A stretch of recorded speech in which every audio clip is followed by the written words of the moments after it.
Page number 32, more expressions and their terms. Examples के through आपको कुछ समझाया गया टर्म्स और एक्सप्रेशंस के बारे में।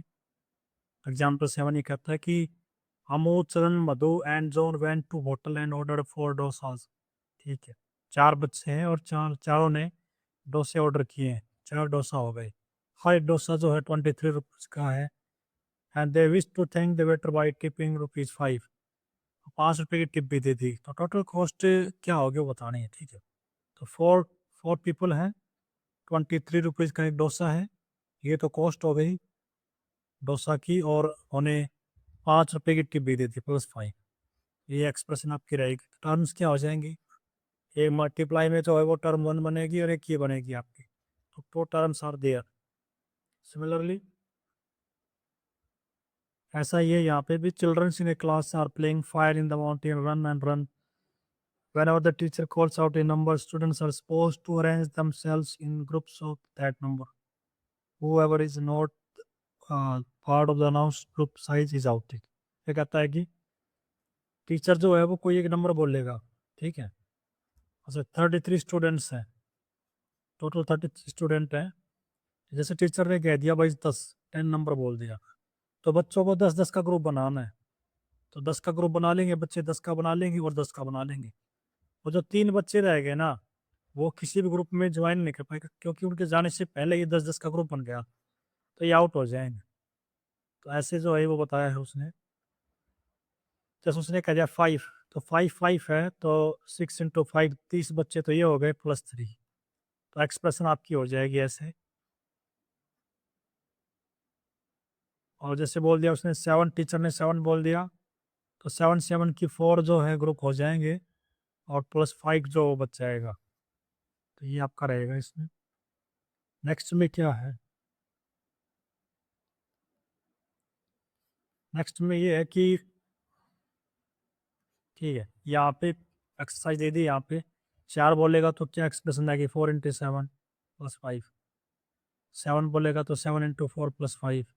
ठीक है, एक्सप्रेशन हो जाएंगे। और पिछले वाले एग्जाम्पल का यही है, ये केस यहाँ पे। एग्जाम्पल 9 कहता है कि रघु ने 100 kg ऑफ राइस बोट किया मार्केट से, और उनको 2 किलोग्राम के पैकेट में कर दिया। He already had 4 2 kilogram packet. Expression बतानी है। 100 किलोग्राम उसका टोटल वेट है वहाँ पे, और दो दो किलोग्राम के पैकेट बनाएगा, तो 2 किलोग्राम के 50 पैकेट बनेंगे, तभी तो 100 किलोग्राम हो जाएगा। तो 2 × 50, ये तो इस 100 kg से बनेंगी, और 4 पैकेट पहले से भी थी, तो +4। ये एक्सप्रेशन हो जाएंगे टोटल पैकेट की। तो पैकेट, या इसको ऐसे भी कह सकते हैं, 100/2 +4। ठीक है, ये ऐसे नहीं लिखना है, ये ऐसे नहीं लिखना, ऐसे लिखना है आप। ठीक है, टोटल पैकेट बतानी थी कितनी बनेगी, तो टोटल पैकेट 50 तो यहाँ पे बनेगी और 4 यहाँ पे बनेगी, 54 पैकेट हो जाएंगे यहाँ पे। ओके, कनन हैज टू पे ₹432 to shopkeeper using coins of ₹1, 5 and notes of 10, 20 and 50 and 100. How can he do it? ठीक है, 432 है, उसको पैसे देने हैं और ये कॉइन्स यूज़ करेगा, तो 100 वाले जो है 4 बार यूज़ करेगा कॉइन को, तो 400 हो गया यहाँ पे। 20 वाला एक बार यूज़ करेगा, तो 420 हो गई। 10 वाला 2 बार यूज़ करेगा, तो भी 10 वाला एक बार यूज़ करेगा, तो 30 हो गए। और एक वाले सिक्के जो है वो 2 बार यूज़ करेगा, ऐसे उसने यूज़ कर दिया। तो ये कोई तरीका यूनिक नहीं है, हर बच्चे का अलग आंसर इसका हो सकता है अरेंज करने का। ठीक है, जैसे कि अगर बात करूँ मैं चाहूँ तो मैं केवल ये 100 से स्टार्ट किया ना, मैं 50 वाले 8 कॉइन ले लूँगा, प्लस में ये जो ले रखी है इसमें ये ले लेंगे हम 1 × 20, और तो ये हो गया 420, और 10 वाला एक ले लेंगे, और एक वाले 2 सिक्के ले लेंगे, तो ये एक्सप्रेशन अलग आ गई हमें। ठीक है, तो यूनिक आंसर नहीं है, इसके आंसर बहुत सारे हो सकते हैं। कौन सी एक्सप्रेशन दिखाती है 5 × 2 + 3? ठीक है, यानी कि 5 × ये वाली जो वो दिखाती है, क्योंकि 1 2 3 4 5 है यहाँ पे, और हर एक में 2 है, और 3 जो है वो अलग से भी, ये एक्सप्रेशन हो जाएगी। आगे आगे चलते हैं। तो वही चीज़ बताई गई वहाँ पे भी। आप फिगर इट आउट आगे है कि ये करेंगे अभी। Find the values of the following expression by writing the terms in each case. ठीक, जैसे ये पार्ट ऑफ कर रहे हैं, ये पार्ट में 28 माइनस 7 प्लस 8। तो टर्म्स क्या क्या है वो लिखेंगे पहले हम। तो टर्म्स यहाँ पे हैं हमारी 28, ठीक है, और माइनस का 7, क्योंकि माइनस की टर्म बोलनी जरूरी होती है, और 8। और वैल्यू क्या आएगी, आंसर इसका निकाल लेंगे आप। ठीक है, तो 28 माइनस 1 इज 21 प्लस 8 29 आएगा। ठीक है, कि ये एक सिंपल सा काम है। चलो एक और वो देख लेते हैं, ये वाले देख लेते हैं कि यहाँ पे टर्म्स क्या क्या है। एक तो 48 हो गई, कॉमा ये जो है ना मल्टीप्लाई में एक ही टर्म बोली जाएगी, तो -10 इंटू 2, और डिवाइड में भी आपकी एक ही टर्म बोली जाएगी 16/2। और 3 टर्म आपकी हो गई हैं, तो हम इसको सॉल्व कर लेंगे।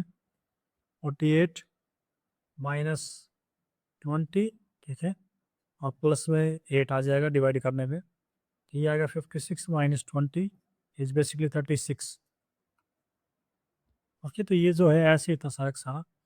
यहाँ पे कहता है कि right the story situation for each of the following expression and find there values.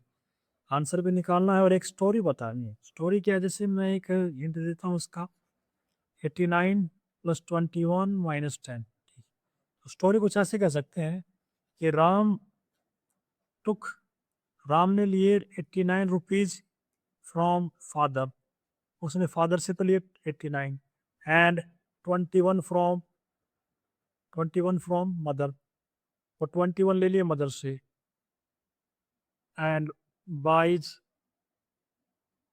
Toffee of rupees 10।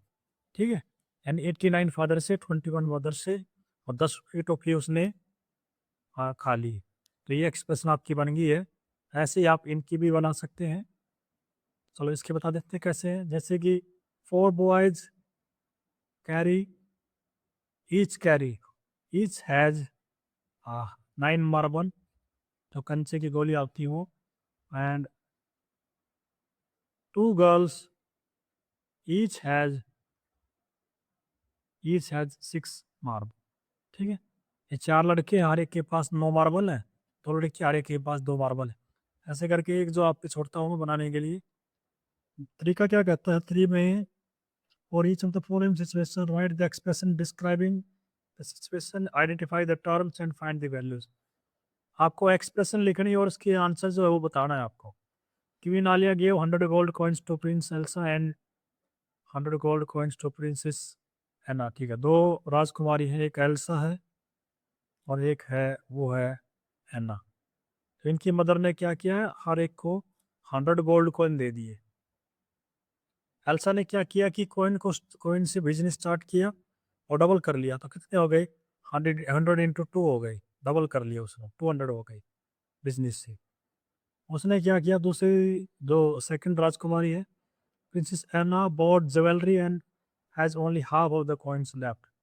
ठीक है, तो उसने क्या किया कि ज्वेलरी खरीद ली और हाफ कॉइन बच गए, तो हाफ मतलब 50 बच गए, तो 100/2, ये 50 आंसर आएगा। तो एक्सप्रेस क्या होगी, जो उनके पास दोनों के पास अभी बच रहा है वो, तो इसके पास तो 100/2 है, प्लस इसके पास 100/2 हो जाएंगे। ये जो एक्सप्रेशन आ गई पूरी, टर्म्स क्या हो जाएंगी, ये टर्म हो जाएगी, एक ये टर्म हो जाएगी। Answer is very simple, 200 plus 50 is 250। ये जो है वो कॉइन्स उनके पास लेफ्ट कर रहे हैं, अभी बचे हुए हैं।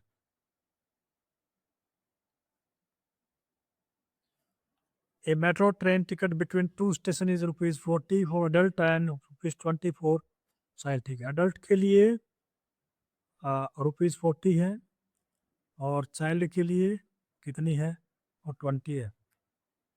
What is the cost of tickets, ये क्वेश्चन अच्छा है भाई, इंपॉर्टेंट क्वेश्चन है, पेपर में आ सकता है आपकी एग्जाम में आने की पूरी पूरी पूरी संभावना है। 4 अडल्ट है, ठीक है, तो 4 इंटू 40, और 3 बच्चे हैं तो 3 इंटू 20।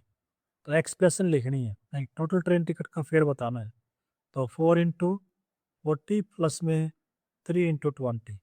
ठीक है, ये तो अडल्ट का हो गया, ये दोनों को ऐड कर देंगे तो 160 प्लस में 60 इज 220।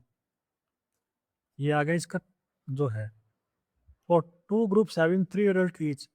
भाई adult जो है वो 3 अब की बार.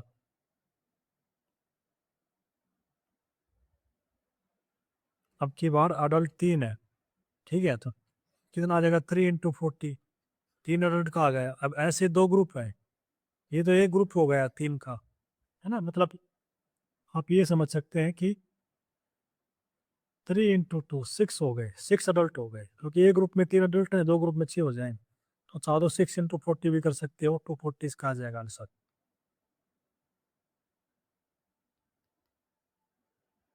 ओके, इसको देखते हैं. Find the total height of the window by writing an expression describing the relationship among the measurements shown in the. ठीक है, टोटल हाइट बतानी विंडो की कितनी आएगी. यहाँ से लेके यहाँ तक कितनी हाइट है वो देखेंगे. तो बॉर्डर जो है वो 3 सेंटीमीटर की है. ये जो बॉर्डर है ना, ये 3 सेंटीमीटर की. तो 3 सेंटीमीटर नीचे भी है, तो 3 into 2 हो जाएगी. ठीक है, प्लस में जो ग्रिल है वो 2 सेंटीमीटर की है. ये जो ग्रिल है ना 2 सेंटीमीटर की है. 1 2 3 4 5 6 6 ग्रिल है, तो 6 into 2 प्लस जो गैप है ना ग्रिल के बीच में वो 5 सेंटीमीटर का है. ये गैप 1 है, ये 2 है, ये 3 है, 4 है, 5 है, 6 है, 7 है. तो 7 गैप है और हर एक गैप 5 का है. हो गई. तो बॉर्डर भी ले ली हमने, ग्रिल भी ले ली और गैप भी ले लिया. तो ये जो एक्सप्रेशन आपकी आ गई है इसको सॉल्व कर लेंगे.